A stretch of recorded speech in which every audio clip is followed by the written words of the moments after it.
Hey guys, welcome back to Auto Repair guys. Our mission here at the garage is to save you guys as much money as we can. That's why we make these absolutely free videos guys. Let's go ahead and start on it now.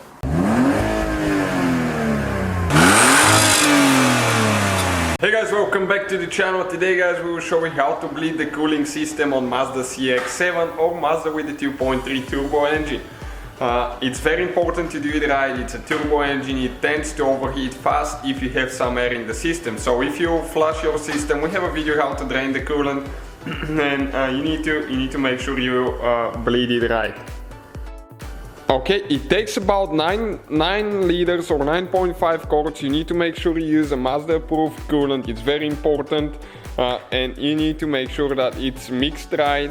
So some comes pre-mixed, some you have to mix them. And now we're just going to start adding slow.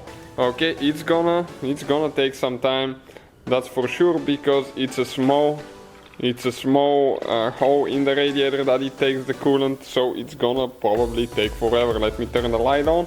And all we're going to do now, we're just going to fill it up all the way until it's full to the radiator cap. So that may take some time. So we'll just go ahead and skip to the part that it's already full in a little bit.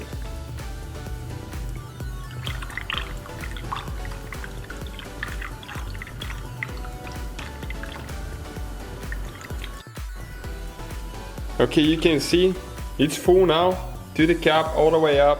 Now we need to check the level. You need to add some in the overflow bottle here. So there is minimum and maximum. And one of them says full, the other one I think it says add, so we are going to add to the full mark. Okay, that's perfect there. And now stay with us to see what else you need to do. Alright guys, next you need to start the car, turn the heater all the way on hot. Make sure the fan is on inside. Okay, like that. And you will need to take the car out of your garage. It needs to be outside for the next steps. Don't get carbon monoxide, dioxide, whatever they call it, poisoning. Okay, and stay with us to see what else you need to do next.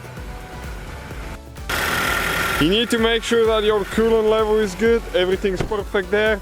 And you need to keep eye on the gauge now for probably the next 10-15 minutes. Okay, as you can see, this one is all the way cold now. Right there, it needs to come to normal operating temperature, and we will proceed with bleeding the system. We'll show you what you need to do. You need to make sure guys that you have clean engine oil. Okay, it's between the minimum and the maximum. The level is good because next step, when it reaches normal operating temperature, we will keep it at high RPMs for quite a long time. So you know, it's a turbo engine, it's pretty picky about oil, so you don't want to mess up your turbo.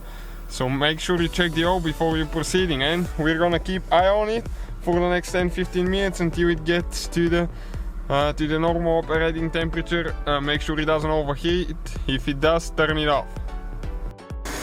Alright guys, it's pretty cold outside, so it took us probably about 15-20 minutes for it to reach normal operating temperature. You can use an OBD scanner to check the actual temperature.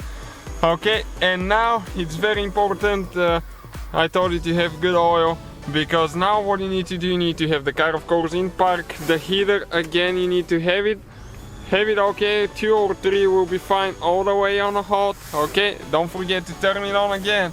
And next that we will need to do, okay, you need to hold it at, some manuals say 5000 RPMs for 5 minutes.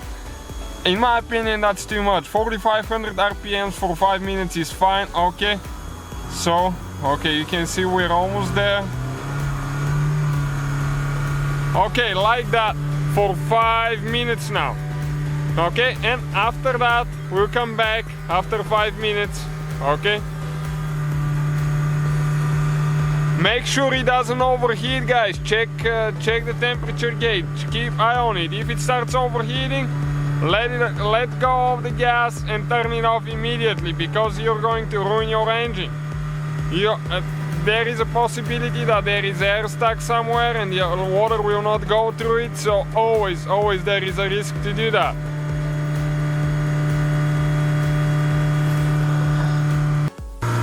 Okay guys, 5 minutes later, we're going to let off the gas now, okay? And we're going to let it idle for about 20-30 seconds, and we're going to repeat the same thing 3 times. Idle with at 4500 RPMs for about 5 minutes, let it idle for 30 seconds, and repeat the step again.